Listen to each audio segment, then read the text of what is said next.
여러분, 지성이면 감천이다 라는 말을 아마 많이 듣고 또 많이 여러분도 사용하셨을 것입니다. 사람이 지극한 정성을 들이면 하늘이 감동한다, 그런 뜻이지 않습니까? 이런 지성 감천에 관련된 설화 또 속담들이 많이 있는데요, 전라북도 고창군에 가면 감천이라는 우물이 있습니다. 거기에 담겨진 하나의 스토리가 있는데요, 옛날에 아주 효심이 가득한 아들이 부모님, 연세 드신 나이 드신 부모님을 위해서 이제 멀리 가서 물을 떠오는 것입니다. 그걸 보고 하늘이 감동해서 하루는 벼락을 쳐가지고 거기에 우물이 생겼다. 그래서 감천이라고 그 우물을 명명했다라고 하는 것입니다. 그래서 그 후손들은 지금도 그 우물 근처에 마을을 이루고 산다는 것입니다. 여러분, 세상 모든 종교 안에는 바로 믿는 대상과 상관없이 이 지성이면 감천이다라는 이 믿음이 존재합니다. 무엇인가 열심히 하면 내가 믿는 신이 뭐든 상관없이 감동해서 나에게 복을 주신다라고 하는 그런 믿음이 다 있죠.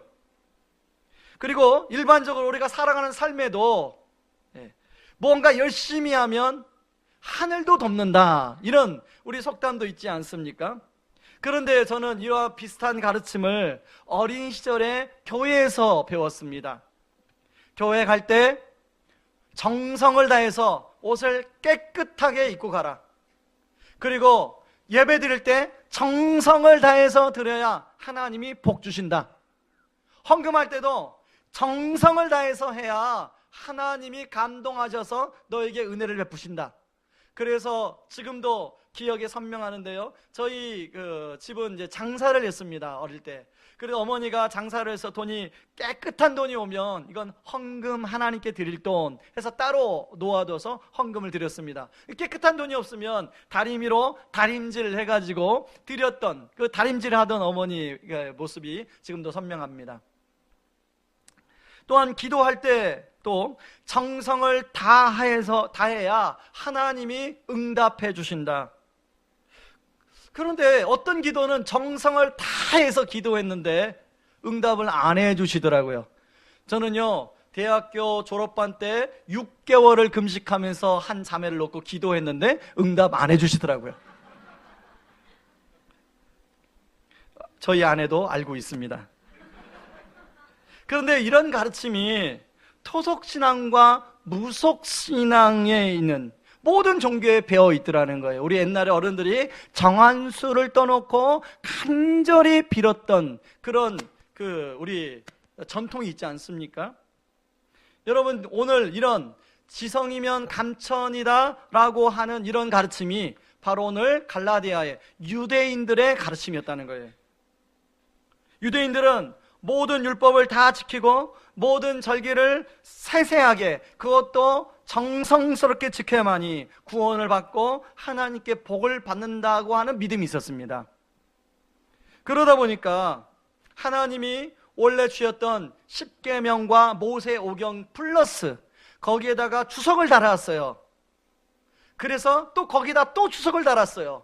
또 주석을 달아가지고 처음에 그 십계명과 모세 오경을 토라라고 하는데, 여러분, 십계명과 모세 오경만 해도 거기 되게 많잖아요. 뭔가 뭐뭐 해라, 뭐뭐 지키지 말아라, 되게 많은데 거기다 주석을 달고 주석을 달고 주석을 달아서 그게 나온 게 탈무드예요.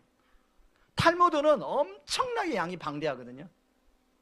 근데 그것을 다 지켜야만이 구원을 받고 복을 받는데요. 그러니까 여러분, 유대인들은 천국 갈 확신이 있을까요? 없을까요? 없죠. 여러분, 우리가 죄송합니다, 캐톨릭을 거론해 죄송합니다, 제가 전도를 하다가 천주교 다니는 신자를 만나면 천국 갈 확신이 없습니다. 왜냐하면 거기서는 예수 그리스도를 믿는 것뿐만 아니라 선행을 행해야 천국을 갈 수 있다고 믿기 때문에 그렇습니다. 여러분, 유대인들이 처음에 하나님께서 율법을 주실 때는 하나님의 사랑이, 하나님이 사랑하셔서 율법을 주신 거예요. 그런데 시간이 지나고 이제 시간이 오랫동안 흘러서 사랑과 감사와 은혜는 쏙 빠져버리고 뭔만 남았냐면 율법을 지키는 것만 남았어요. 여러분, 알맹이는 쏙 빠져버리고 껍질만 남았어요. 그래서 예수님 당시에 예수님이 바리새인들이나 또 바울이 활동했던 당시에 보면 그 유대인들은 그 유대 율법의 어떤 근본 정신, 사랑과 감사와 은혜는 빠져버리고 그냥 율법을 지키는 것으로 인해서 뭔가 저분이, 저 하늘에 계신 분이 나를 감동해서 복을 주셔야만 한다, 그거밖에 남지 않은 거예요. 그렇게 되니까 여러분, 율법을 지키는 삶 자체가 이게 즐거운 것이 아니라 나를 구속하고 나를 괴롭히고 나를 힘들게 하는 것이 되었다는 거예요. 여러분, 갈라디아 성도들이 그대로 영향을 받았습니다. 그래서 갈라디아 4장 10절에 보니까 너희가 날과 달과 절기와 해를 삼가 지키니, 유대인들이 지키는 금식일 그리고 여러 절기들, 이런 거 규례들 하나하나 다 지켜야 되는 거예요. 여러분, 갈라디아 성도들은 이런 것들을 지킬 필요가 없었죠. 그런데 갈라디아 성도들이 왜, 복음을 알았던 갈라디아 성도들이 왜 이렇게 빨리 다른 복음으로 가버렸느냐? 여러분, 갈라디아 성도들은 복음을 알기 전에 섬겼던 우상이 있습니다. 여러분, 갈라디아 성도들이 섬겼던 우상의 논리도 지성이면 감천이다라고 하는 믿음이 존재했어요. 자, 그런데 이들이 바울을 통해서 복음이 들었어요. 근데 복음은 지성이면 감천이입니까? 아닌 거예요. 복음은 은혜로 구원을 받는 거예요. 감사해서, 사랑해서 또 율법에 순종하는 거예요. 이게 복음이잖아요. 근데 자기들이 그동안에 믿어왔던 어떤 신념과 이 복음에서 가르치는 말씀과 이 옷이 잘 안 맞는 거예요. 그러다가 유대인들이 와서 전하는 말씀을 들어보니까 자기들이 그동안에 믿어왔던 지성이면 감천이다라는 논리를 가지고 전하는 겁니다. 자, 여러분, 갈라디아 성도들한테는 어떤 옷이 더 좋았겠어요? 자기들이 오랫동안 익숙했던 지성이면 감천이다라고 하는 믿음의 대상만 바뀌는 거예요. 옛날에는 그냥 이런 돌조각 같은 이게 나에게 복을 줬다면 그런 게 아니라 전능하신 하나님이 나에게 복을 주신다고 하니까 그 갈라디아 성도들이 그걸 그대로 받아들인 겁니다.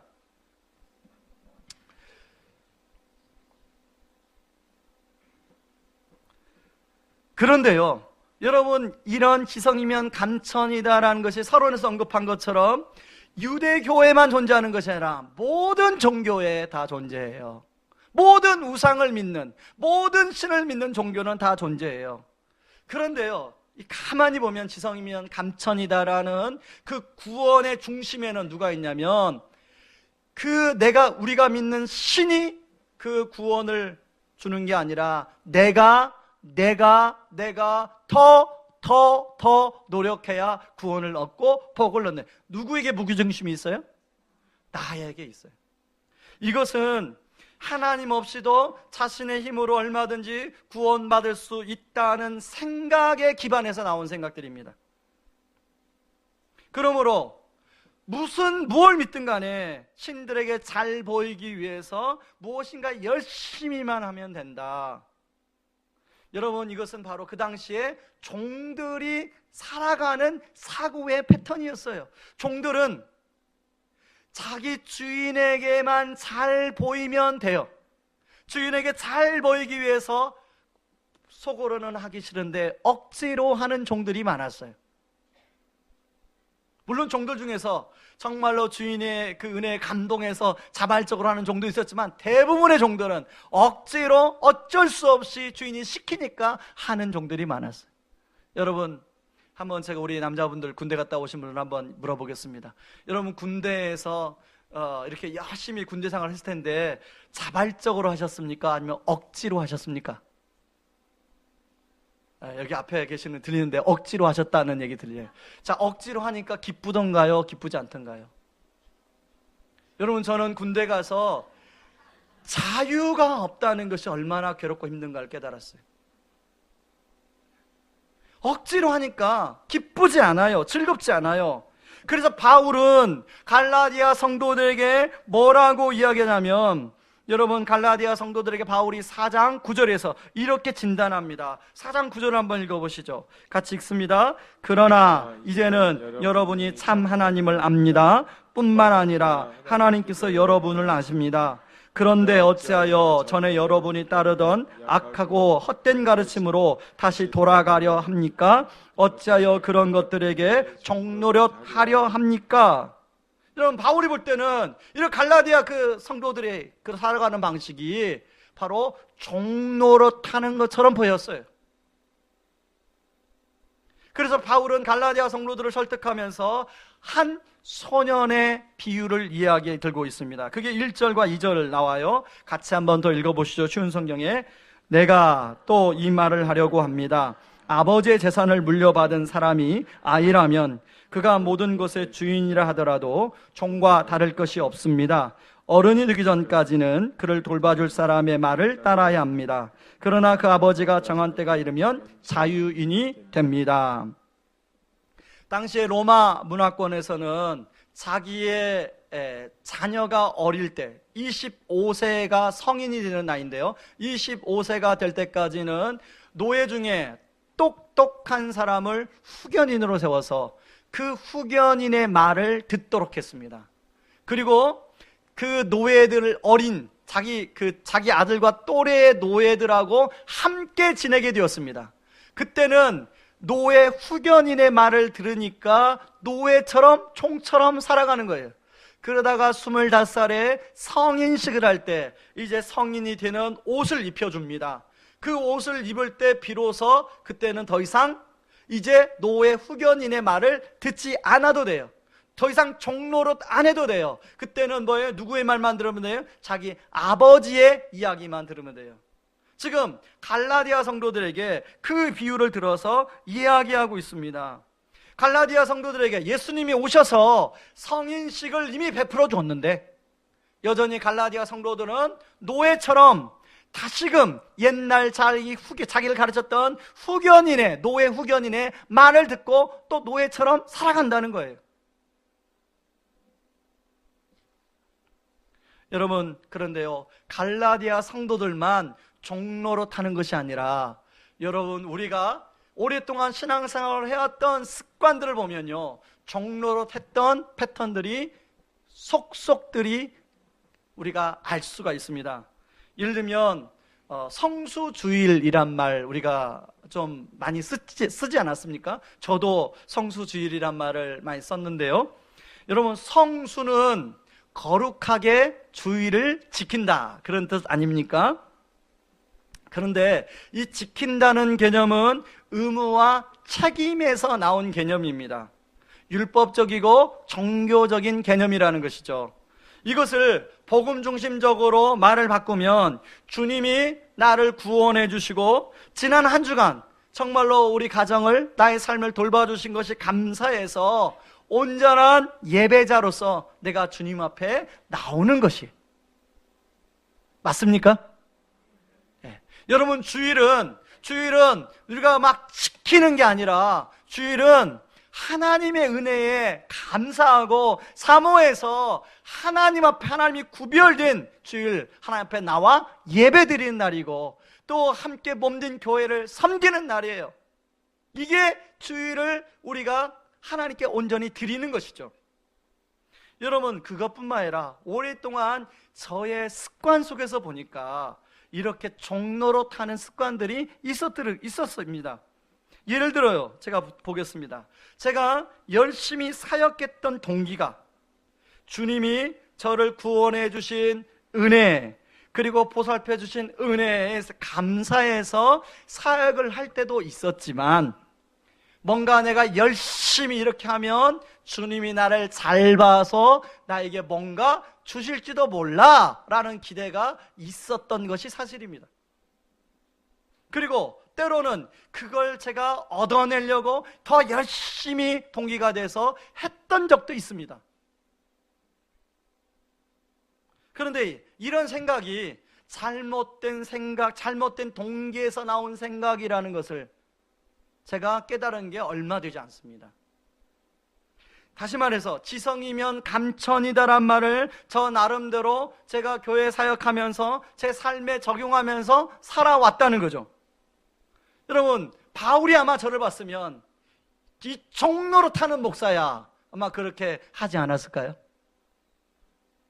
아마 저만이 아니라 여기 지금 예배드리는 많은 분들이 이런 식으로 지성이면 감천이다라는 그런 믿음을 우리가 이미 하나님의 아들이 되었음에도 불구하고, 하나님의 자녀가 되었음에도 불구하고 그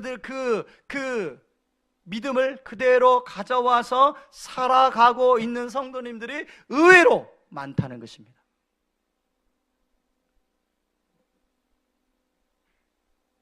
그래서 오늘 우리가 주목해야 할 말씀은, 여러분 오늘 본문에 보면 아들이라는 말을 5번이나 반복해서 이야기합니다.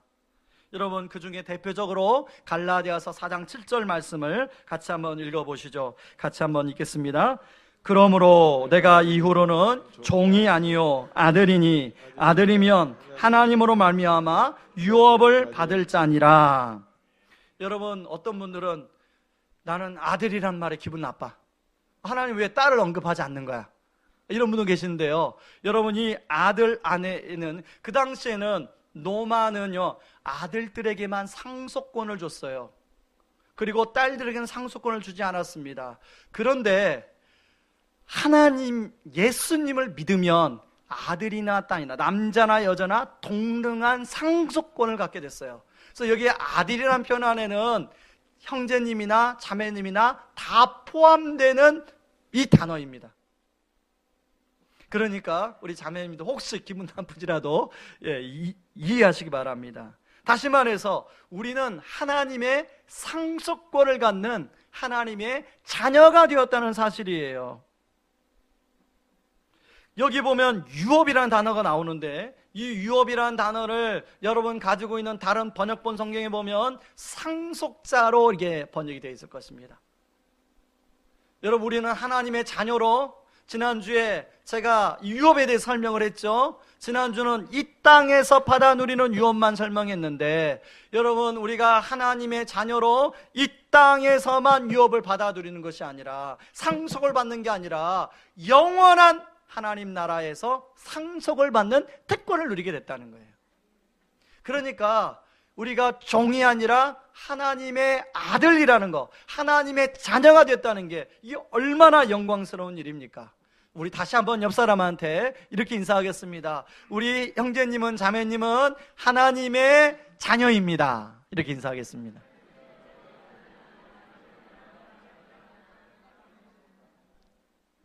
그냥 자녀가 아니라 하나님의 상속을 받는 자녀. 여러분 별로 안 놀라시네요. 여러분이 지금 당장 정말로 돈 얼마만 있으면 참 좋겠다라고 생각했는데, 어느 날 법원에서 편지가 하나 날라오는 거예요.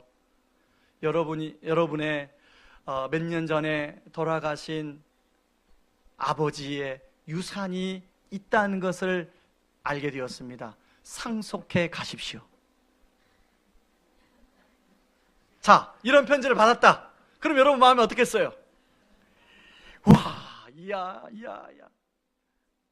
그런데 왜 하나님의 상속에 대해서는 별로 반응이 없어요? 자, 여러분, 우리가 하나님의 자녀로서 알아야 될 2가지 진리가 있는데요. 첫 번째는 주님이 우리를 하나님의 자녀로 삼기까지 하신 일이 있다는 거예요. 하신 일. 자, 4절에 보면 때가 참에 이렇게 나오죠. 이 때는, 여러분, 노마의 그 자녀들은 25살 될 때를 엄청 기다렸겠어요? 기다리지 않았겠어요? 자, 25살 되면 아버지의 모든 상속을 자기가 받아요. 기다렸겠어? 안 기다렸겠어요? 엄청 기다렸겠죠. 때가 참에 그때만 와봐라. 집안의 모든 권력이 자기 손에 들어와요. 25살이 되면. 자, 더 이상 후견이 밑에 있지 않습니다. 자기가 이제 주인 되는 거예요. 자, 때가 참에 앞에라는 그러나라는 단어가 원어에 보면 나오는데요. 이 말은 그 전과 그 후가 완전히 달라진다는 거예요. 대우가 그 전과 그 후가 완전히 달라진다는 거예요. 여러분, 우리나라에 그런 속담이, 그런 농담 있잖아요. 우리나라의 군대에서 장군이 되는 것은 하늘의 별 따르기와 똑같다. 제가 들어보니까 장군이 되면 달라지는 것이 엄청나게 많다는 거예요. 대령에서 별을 달면 달라지는 대우가 엄청나게 많다는 거예요. 마찬가지입니다. 그러나 24살까지와 25살 되는 순간 달라지는 게 엄청 많아요. 여러분, 예수 그리스도가 오기 전, 예수님을 만나기 전과 예수님을 만난 이유는 엄청나게 다르다는 거예요.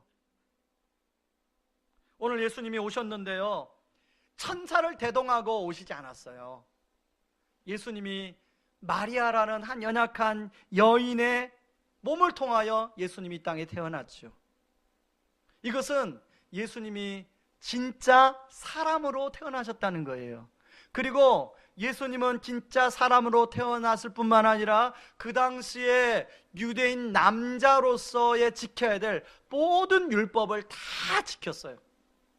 예수님은 완전하신 분이었기 때문에 율법에 완전한 순종을 했죠.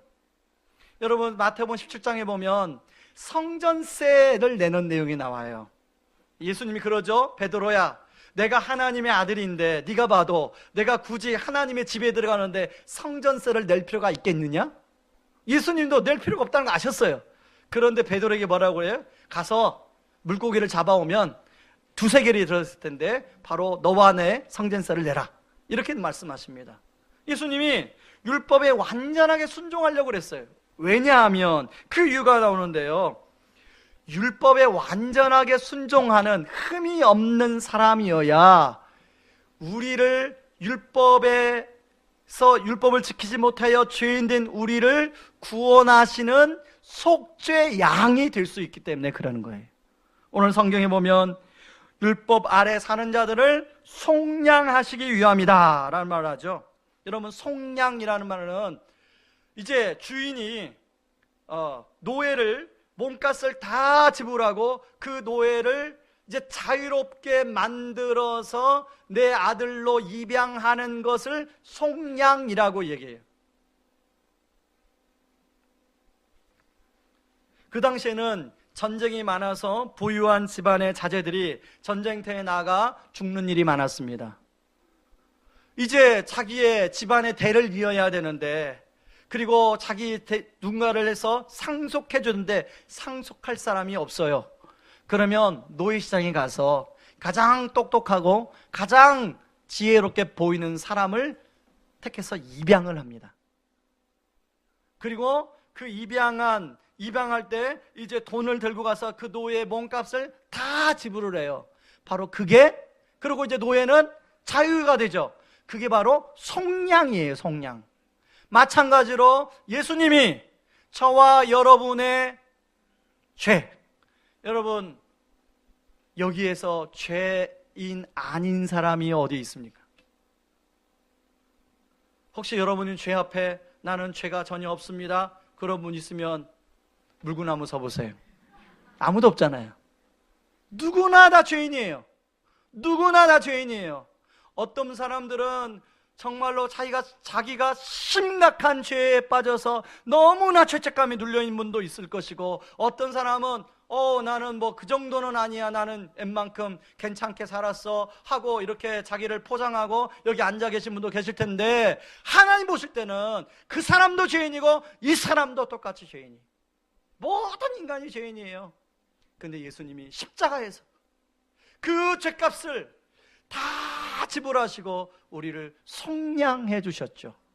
그 속량해 주시고 나서 우리에게 주신 게 바로 아들의 명분을 주셨습니다. 아들의 명분이란 것은 우리는 아들이 될 수 없는 사람인데 아들로 삼아 주셨다는 거예요. 여러분, 입양받기 전에 노예는 아무런 소망이 없었습니다. 이제 이렇게 살다가 언젠가는 죽겠지, 아무런 소망이 없어요. 노예가 진급이 그 안에서는 진급이 있을 수 있겠지만 결국은 노예예요. 아무런 소망이 없었어요. 그런데 어느 날 소식이 들리는 거예요. 누군가가 우리 중에 한 사람을 입양하러 온대. 그러면 거기에 한 10명이 모였다고 생각해 봅시다. 자, 확률이 몇 분의 몇이에요? 10분의 1. 자, 그러면 그 10명은 기대를 했을까요? 안 했을까요? 야, 내가 입양이 될 수도 있겠구나. 내가 드디어 이 지긋지긋한 노예로부터 벗어날 수 있겠구나. 그러다가 어느 날 326번 나와. 당첨이 되는 거예요. 그때까지만 해도 몰라요. 이게 감격이 없어요. 그냥 얼떨결에 나야? 얘가 훨씬 나보다 잘생겼는데 왜 내가 나지? 얘가 훨씬 이쁜데 왜 나지? 이렇게 생각하다가 이제 주인을 따라가지고 자기를 입양한 집으로 들어갑니다. 집에 딱 들어갔는데 궁궐 같은 집이에요. 그때까지도 아무런 생각이 없죠. 그러고 나서 네 방이야 하고 열쇠를 딱 주고 방에 들어갔는데 욕조도 있고 또 자기가 정말로 꿈꾸던 방이 딱 눈앞에 있는 거예요. 여러분, 그리고 침대가 있는 거예요. 자, 그 노예가 그 순간 어떻게 느꼈을까요? 내가 진짜 입양이 됐구나. 아마 그 방에서 와 하고 소리 지르지 않았을까요? 여러분, 아들이 되었다는 것은, 자, 한 인간에게 입양이 돼도 이렇게 기쁜데, 여러분, 온 우주의 만물의 주인 되시는 하나님 아버지로부터 입양이 되고 온 우주의 만물의 주인 하나님의 상속을 받는 사람이 되었는데 기쁘지 않으십니까? 별로 기쁜 표정이 아니에요.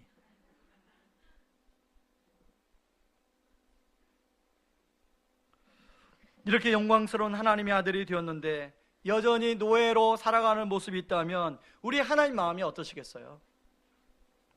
하나님의 양자가 되었는데 여전히 고아로 살아가고 있다면 그런 모습 볼 때 하나님 마음이 어떠시겠어요?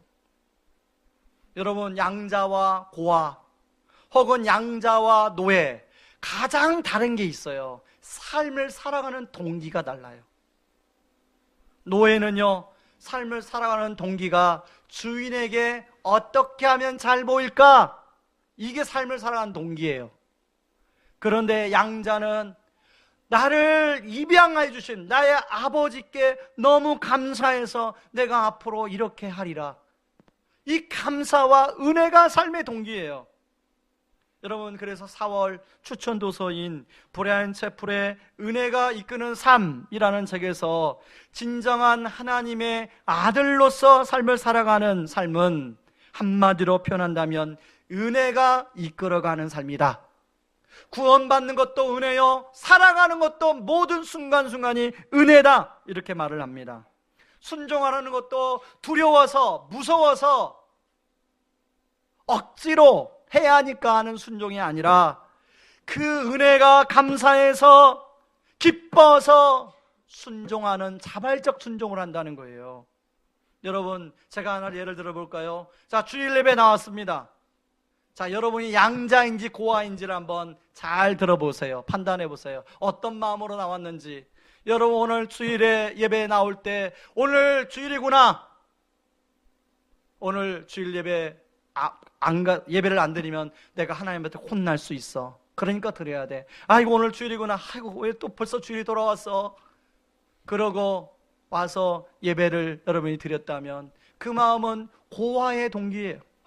그러나 나를 입양해 주시고 나를 양자 삼아 주신 하나님의 은혜에 감사해서, 그리고 일주일 동안 나의 삶을 돌아봐 주신 것이 감사해서 그 하나님을 아련하고 그 하나님께 내가 찬양을 올려드리고 그 하나님께 내가 감사를 올려드리고 그 하나님께 내가 경배를 올려드리는 마음으로 왔다면 여러분은 양자로 이 예배에 참여한 겁니다. 여러분, 우리가 15분 전에 예배에 오라고 하죠. 찬양부터. 교회에서 15분 전에 예배에 오라고 했기 때문에 내가 15분 전에 가야 돼.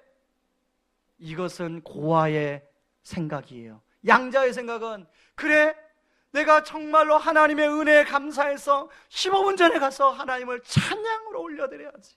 이 마음을 하나님께 감사로 올려드려야 되지. 15분까지 가봐야지. 이것은 양자의 마음이죠.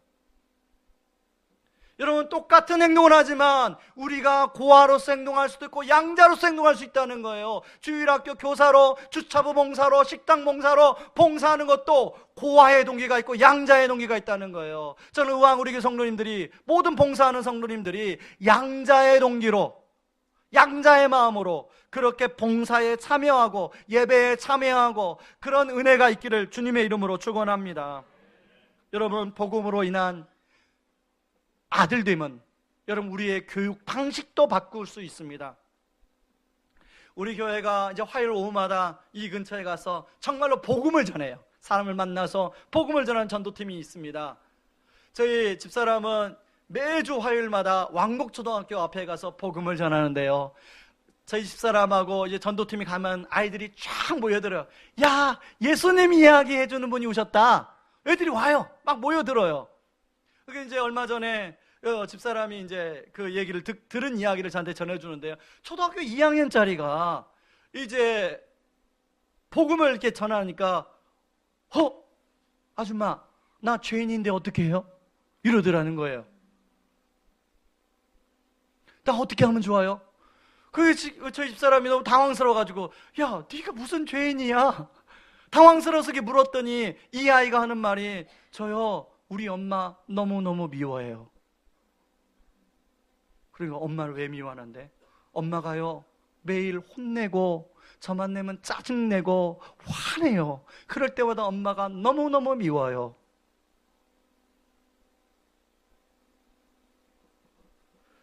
여러분, 저는 그 엄마의 입장에서 생각해봐요. 그 엄마는 정말로 이 아이가 그렇게 느끼도록 하기 위해서 잔소리 했겠죠. 교육과 훈계를 했겠죠. 그죠? 사랑으로 교육과 훈계를 하는 마음으로 했겠죠. 근데 이 아이는 그걸 어떻게 느꼈어요? 자기를 구속하고 자기를 억압하고 자기를 힘들게 하는 것으로 느끼고 있더라는 거죠. 그리고 이 아이는 어떻게, 엄마가 그런 사랑으로 했으면 고맙게 표현해야 되는데 이 아이는 어떻게 표현해요? 엄마는 미운 존재. 그래서 계속 죄를 짓는 거예요. 자기가 계속 죄를 짓는데 어떻게 하면 좋아요? 저 천국 갈 수 있어요? 이와 비슷한 경험이 있어서 제가 여러분께 말씀드리겠습니다. 저희 집에는 사춘기 아이들이 3명이 있습니다. 방문을 딱 닫고 들어가면 조용하면 두 가지 마음이 있습니다. 아, 이놈이 속 차렸구나. 그런가 하면 저놈이 뭐 하지? 이런 두 마음이 있습니다. 근데 전자보다 후자가 더 많아요. 그러다가 어떨 때는 그런 마음이 막 올라올 때는 문을 탁 열고 들어갈 때마다 꼭 걸려요. 그러면 그때부터 교훈과 훈계가 시작이 되죠. 그런데 지난주에 제가 새벽 예배를 가려고 잠자리에서 일어나 얼굴을 세면을 탁 하는 순간 갑자기 어떤 질문이 막 마구마구 제 안에 쏟아지냐면, 네가 네 아이를 변화시킬 수 있니? 너의 교훈과 훈계로 네 아이가 변화된다고 생각하니? 너는 왜 네가 너의 아이의 구주가 되려고 하니? 그건 내 몫이야. 너는 네 아이를 변화시킬 수 없단다. 그 질문이 막 쏟아지기 시작하는 거예요. 네가 너의 아이를 변화시킬 수 있다는 생각 자체가 죄야. 잘못된 거야. 여러분, 제가 뭐가 죄죠? 성령님이 저한테 막 질문 던졌던 것이 뭐가 죄죠? 제가 우리 아이를 당연히 교훈과 훈계하는 게 당연한 거 아닙니까? 왜 죄죠? 제가 우리 아이의 구주가 되려고 했다는 거예요. 여러분, 여기에 계시는 모든 부모들이 다 마찬가지 아닙니까? 내가 우리 아이를, 내가 교훈 안 하면, 교육과 훈계를 안 하면 누가 해? 그런데 그런 명분을 삼아 우리가 우리 아이의 구주가 되어서 이 아이들을 억압하고 이 아이들을 계속적으로 힘들게 하고 그렇다는 거예요. 제가 오늘 말씀은 차마 드릴 수 없지만, 여러분, 우리나라 최초의 자녀가 부모를 죽인 사건이 있었습니다. 이 학생은 명문대 2학년에 다녔어요. 그런데 이 아이가 워낙 똑똑한 아이니까 어릴 때부터 일기를 다 썼어요. 근데 나중에 심리학자가 이 아이를 상담하면서 그 일기를 보니까 이 아이의 가장 상처가 됐던 게 뭐냐면, 이 아이가 초등학교 2학년 때 뭔가를 잘못했는데 엄마가 무릎 꿇리고 회개 기도를 시킨 것이 상처가 됐다는 거예요. 여러분, 이 부모도 교회 다녔습니다. 이 부모는 교회를 다니는 굉장히 엄격한 부모였습니다. 이 아이 잘 가르치기 위해서 정말로 교훈과 훈계 많이 했죠. 근데 이 아이는 계속 억압받고 상처받고 대학생이 됐는데도 부모님이 그렇게 하니까 그 아이가 그 부모님을 그렇게 가해해서 죽였습니다. 책으로 나왔어요. 그 아이의 심리 분석한 게 책으로 나왔어요.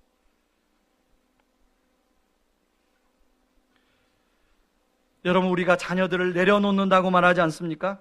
그런데 어떻게 내려놓음이 잘 되십니까? 내려놓기 위해서는 먼저 전제되어야 될 생각이 내가 나의 잔소리와 나의 어떤 교훈과 훈계로 우리 아이를 변화시킬 수 있다라는 생각 자체가 잘못되었음을 회개하셔야 돼요.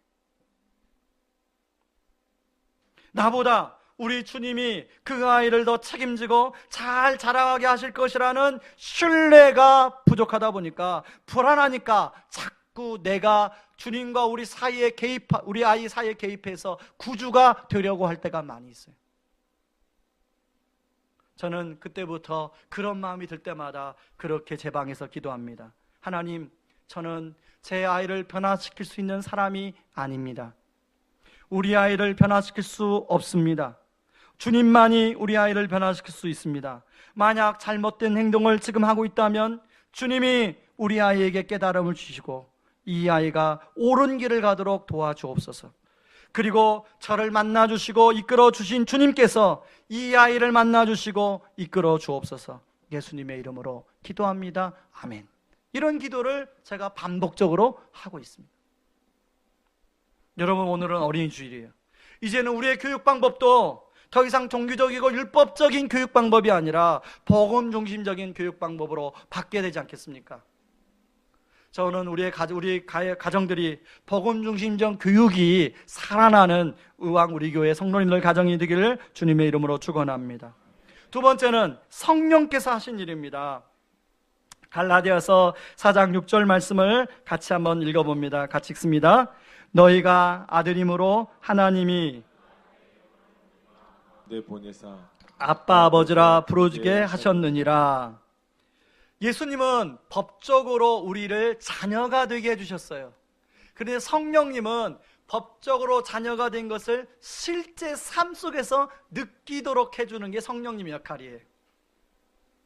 예수님은 우리가 자녀가 됐다는 것을 머리로 지식으로 알게 하지만 성령님은 온 몸과 감각으로 느끼게 해주시는 분입니다. 하나님이 우리의 아빠, 아버지가 되어주심을 실제로 느끼게 해주시는 분도 성령님이시죠. 여러분, 그 당시에 유대인들은 선민의식을 갖기 때문에 자기들은 하나님의 백성이고 하나님의 아들들이라고 생각했는데 하나님을 한 번도 아빠라고 부른 사람은 없었어요. 그런데 오늘 예수님이 주기도문에서 하나님을 아빠라고 부르시고 우리에게도 성령님을 통하여 하나님을 아빠라고 부르라고 하죠. 여러분, 로마의 그 입양된 그 사람, 입양이 됐어. 법적으로 입양이 돼가지고 내가 이제 이 집안의 아들이구나 라고 했지만 여러분, 입양해 주신 그 아빠와의 친밀감을 누리기는 시간이 걸리죠. 그런데 그 시간 걸리는 것을 단축해 주신 분이 누구세요? 성령님이세요. 여기 보면 아들의 영이라고 얘기하죠. 왜 아들의 영이라고 하냐면 바로 예수님을 도와 더 친밀하게 예수님을 알도록 도와주신 분이 성령님이세요. 그리고 그 성령님은 우리가 하나님을 아빠라고 부르도록 해주신다는 겁니다. 여러분, 저는 주일말 되면 굉장히 하나의 부러운 장면들이 있어요. 이게 교회 마당에 있다 보면 우리 교회 3살, 4살, 5살 이 정도 어린 딸들이, 특별히 딸들이 아빠! 하고 막 달려가면 또 탁 안아주는 그 모습 볼 때 얼마나 부러운지 모르겠어요. 그러면 그 아빠 품에 안긴 그 아이는 너무너무 막 아빠 얼굴에 비비면서 아빠 하면서 무슨 얘기를 이렇게 하는지, 그리고 아빠는 너무나 행복해. 저는 그 모습 보면서 그게 바로 하나님과 우리들의 예배의 모습이 아닌가 생각해요. 예전에 제가 말씀드린 것처럼 저희 아버지는 어릴 때 사업을 하시느라고 제가 아버지의 영향을 못 받았습니다. 사업을 또 잘하셨으면 좋겠지만 실패를 많이 해서 아버지 됨을 제대로 누리지 못했어요. 그러다 보니까 다른 제 동기보다 좀 어린 시절에 제 스스로 어떤 문제를 풀어가는 그런 습성이 생겼어요. 이제 저도 결혼을 해가지고 자식을 낳았습니다. 큰 아이를 낳고 이제 낳는데 아버지 노릇을 제가 배워본 적이 없으니까 어떻게 해야 될지 모르겠는 거예요. 그것을 알고 기가 막히게 저와 함께 사는 그분께서 아시고 저한테 돈 봉투를 하나 딱 주면서 아버지 학교 다녀오세요. 아버지 학교 가서 아버지 역할을 하는 것 좀 배우고 오세요. 그리고 아버지 학교를 갔습니다. 아버지 학교를 갔어요. 갔는데 우리 조에 이제 이렇게 나누지 않습니까? 어떻게 오시게 됐어요? 그러니까 나이가 60부터 제가 가장 어려요. 그 당시에 이제 30, 제가 우리 둘에 우리 큰아이를 낳았으니까 32. 그래서 한 60대부터 쭉 있는데 제 기억으로 지금 기억나는 게 그 당시에 은행장을 하다가 은퇴하신 분이 계세요. 선생님은 어떻게 오셨습니까? 저는 21살 되는 우리 대학생 딸이 저한테 아버지 학교 가라고 해서 왔습니다. 근데 왜 왔는지 모르겠어요. 근데 모든 아버지들이요, 거기 왔는데 왜 왔는지 몰라요. 자발적으로 온 사람이 하나도 없어요. 누군가 다 등 떠밀어서 왔어요. 어떤 분은 그런 얘기더라고요. 자기는 아버지 정말 좋은 아버지라고 생각했는데 자꾸 우리 부인이 시켜가지고 여기 아버지 학교 왔다고. 그런데요, 저는 1주, 2주, 3주 그런 프로그램을 대학생 때부터 많이 참여했기 때문에 별로 그렇게 감동이 오지 않았어요. 근데 3주차쯤 찬양을 하는데 아버지라는 단어가 나오는 찬양이었습니다. 근데 그 아버지라는 단어 찬양, 그 아버지 세 글자가 눈에 확 들어오면서 제 가슴 안에 어떤 음성이 들리냐면, 기사봐, 그동안에 혼자 힘들었지. 이제는 내가 너의 아버지가 되어줄게. 그리고 네 아이에게도 내가 너에게 해주는 것처럼 네가 네 아이에게 해주면 된단다. 저는요, 아버지 학교 5주차 다 생각 안 나는데 그때 그 들었던 그게 성령의 음성인지 제 마음속의 음성인지 모르겠지만 그게 떠나질 않아요. 그리고 그때 이후로 하나님은 정말 저의 아빠가 되어주셨어요. 제가 어려운 고비고비를 넘길 때마다, 힘들 때마다 하나님 아빠에게 나아가 정말로 눈물로 기도하면 저의 등을 두드려 주시고 또 제 마음을 만져주시면서 저에게 힘도 주시고 그 어려움들을 이겨낼 수 있도록 함께 해주셨어요. 뿐만 아니라 정말로 외롭고 힘들 때 하나님 아빠에게 나가면 하나님 아빠는 제 마음을 만지시고 그리고 제 안에 깊이 숨어있는 상처들까지도 성령의 수술의 손이 되어서 어루만지기 시작했어요. 제가 여러분 아버지로부터 그런 경험이 있기 때문에 얼마나 많은 상처가 많았겠습니까? 어떤 분이 그러시더라고요. 목사님 별명이 정말 독일병정 맞아요? 제가 한때는 독일병정이라는 얘기를 들었어요. 상처가 치유되지 않을 때는 그 말을 듣는데 왜 내가 독일병정이야? 나같이 눈 쌍꺼풀 찐 독일병정도 있나? 여러분, 주님이 하나님 아버지, 하나님 아빠가 제 마음을 만지시고 찬양을 부르면서 울고 말씀을 묵상하다가 울고 그 말씀을 또 되새기면서 또 울고 수없이 하나님 아빠 되신 하나님께서 제 마음을 만지시기 시작했어요. 저는 그래서 하나님 생각하면 아빠 하나님이. 그런데요, 두 번째, 내가 너에게 해주는 것처럼 네 아이들에게 해주면 좋겠다 하는 것은 제가 지금 생각해 보니까 제대로 못한 것 같아요. 제가 복음을 이렇게 미리 좀 복음을 잘 이해하고 우리 아이들에게 좀 더 복음을 잘 녹여내서 그렇게 아이들을 양육했더라면 훨씬 더 좋았을 텐데 그런 아쉬움이 있습니다. 근데 한 가지 다행인 것은 아직까지 시간이 남아있다는 거예요. 여러분도 마찬가지 아닙니까? 아직까지도 시간이 남아있죠? 여기에 계시는 이제 자녀를 출가하신 분도 있을 것이고, 어떤 분들은 아직 출가 전에 있는 분도 있을 것이고, 중고등학교, 대학교 다니는 자녀들 있을 텐데 아직 시간이 남아있어요. 여러분 혹시 자녀들과 아직까지 마음에 응어리진 것이 풀지 못한 분이 있다면, 여러분 복음으로, 하나님이, 예수님이 나를 얼마나 사랑해 주신 그 사랑으로 여러분 이제 가슴에 응어리진 것들을 풀어내시기 바랍니다. 그거 풀어놓으시고 가셔야죠. 여러분 며느리하고 가슴에 응어진 거 있다면 그거 풀어내셔야죠. 우리 하나님 아버지가, 여러분이 마음만 열면 우리 하나님 아버지가 여러분의 마음을 만져줄 줄 믿습니다. 여러분 우리 자녀들 더 이상 율법주의적으로, 종교적으로 그렇게 교육하지 않았으면 좋겠습니다. 여러분 저를 따라하세요. 주님, 저는 우리 아이의 구주가 아닙니다. 저는 우리 아이들을 변화시킬 수 있는 능력도 없습니다. 우리 아이들의 구주는 주님이십니다.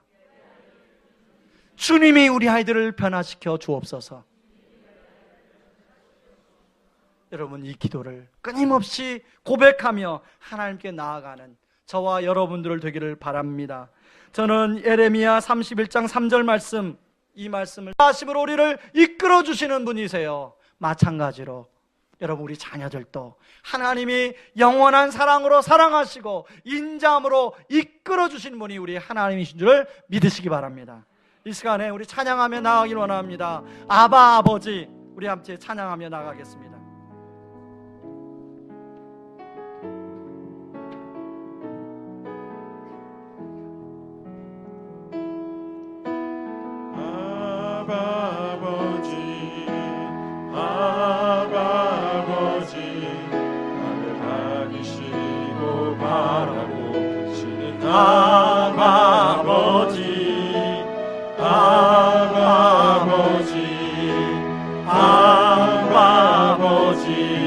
나를 도우시고 힘주시는 아버지, 주는 내 마음을 고치시고 볼 수 없는 상처 만지시네. 나를 아시고 나를 이해하시네. 내 영혼 새롭게 세우시네. 여러분 좋은 교육은 내가 먼저 진짜 아들됨을 누려야 돼요. 내가 하나님 아버지로부터 내가 아들됨을 누려야 우리 아이들에게 진짜 아들됨을 누릴 수 있도록 해줄 수 있어요. 이게 진짜 교육이에요. 여러분 인위적인 교육, 그것은요 아이들에게 상처만 줘요. 아이들은 그것 때문에 구속만 당한다고 느껴요. 여러분 우리 하나님은 우리를 영원한 사랑으로 사랑하고 지금도 인자함으로 이끌고 있어요. 여러분 우리가 우리 아이들이 그 하나님 만날 수 있도록 도와줘야 돼요. 그 하나님의 은혜 가운데 살아갈 수 있도록 도와줘야 돼요. 여러분 하나님 아버지 먼저 내가 아들됨을 누리기를 원합니다. 그러기 위해서 내 안에 있는 상처, 내 안에 있는 아픔 치료하여 주옵소서. 하나님, 저도 하나님 사랑하시잖아요. 저를 치료하여 주옵소서. 그런 마음으로 이 찬양하기를 원합니다. 아바 아버지, 아바 아버지 같이 찬양하며 나아갑니다. 아바 아버지, 아바 아버지, 나를 안으시고 바라보시는 아바 아버지, 아바 아버지, 아바 아버지, 나를 도우시고 힘주시는 아버지, 주는 내 마음을 고치시는 분입니다.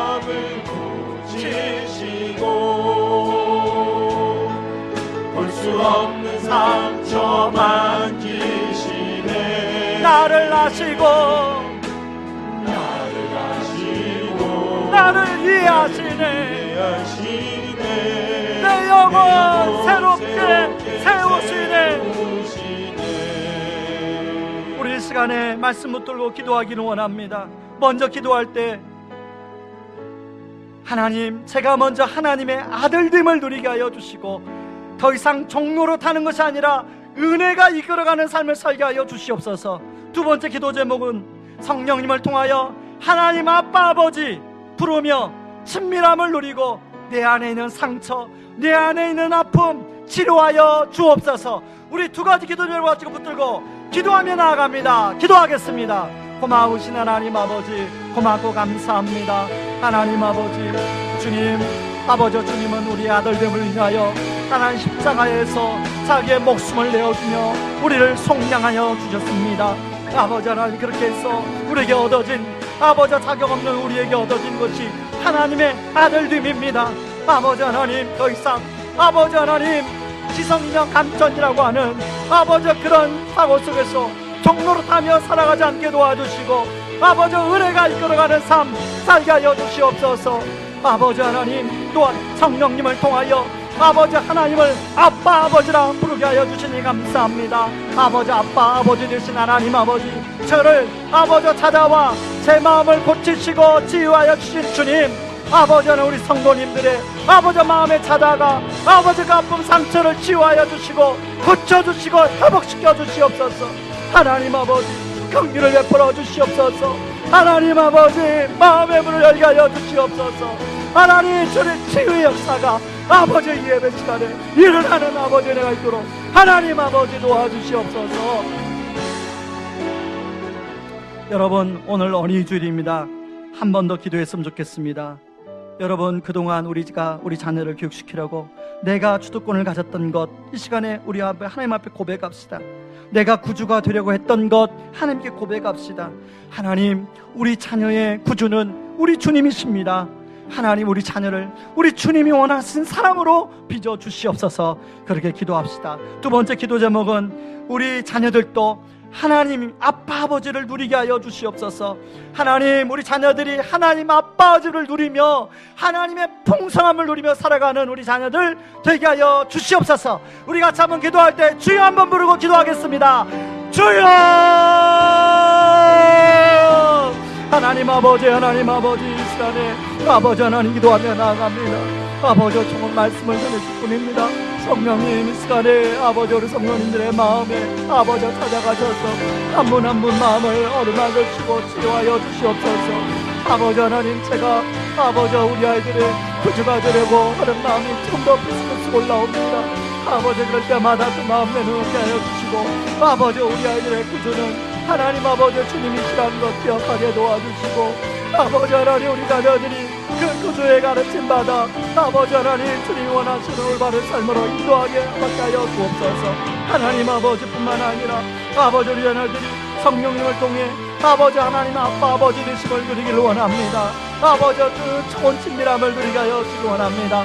아버지, 제가 누린 것처럼 아버지 우리 아이들이 아버지 주일학교를 통하여 아버지 하나님 또한 청년의 때 아버지 아빠 아버지 되심을 누리는 아버지 살아가는 청년 될 수 있도록 하나님 도와 주시옵소서.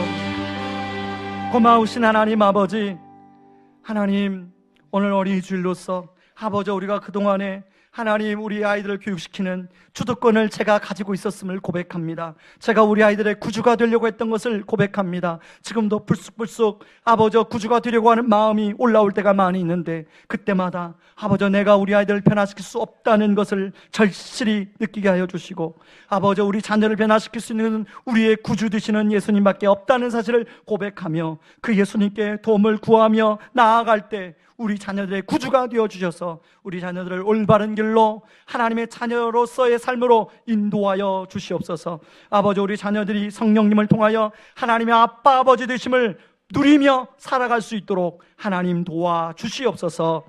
지금은 우리를 죄에서 구원하시기 위해 자신을 친히 십자가에 내어주신 그 크신 우리 주 그리스도의 은혜와 아들을 내어주면서까지 우리를 사랑하신 하나님의 다함없는 사랑하심과 지금도 우리를 여친히 기도해 주시고 동행하여 주시는 성령님의 은혜가 더 이상 율법의 종노릇하며 살아가는 삶이 아니라 하나님의 아들로서 주님이 하신 일과 성령님이 하신 일을 기억함으로 아빠 아버지 되신 하나님의 아들됨을 누리며 우리 자녀들에게도 그 아들됨을 누리도록 복음 중심적으로 교육하기를 다짐하는 모든 성도님들의 삶 위에 이제로부터 영원까지 항상 함께하기를 주의 이름으로 축원하옵나이다. 아멘.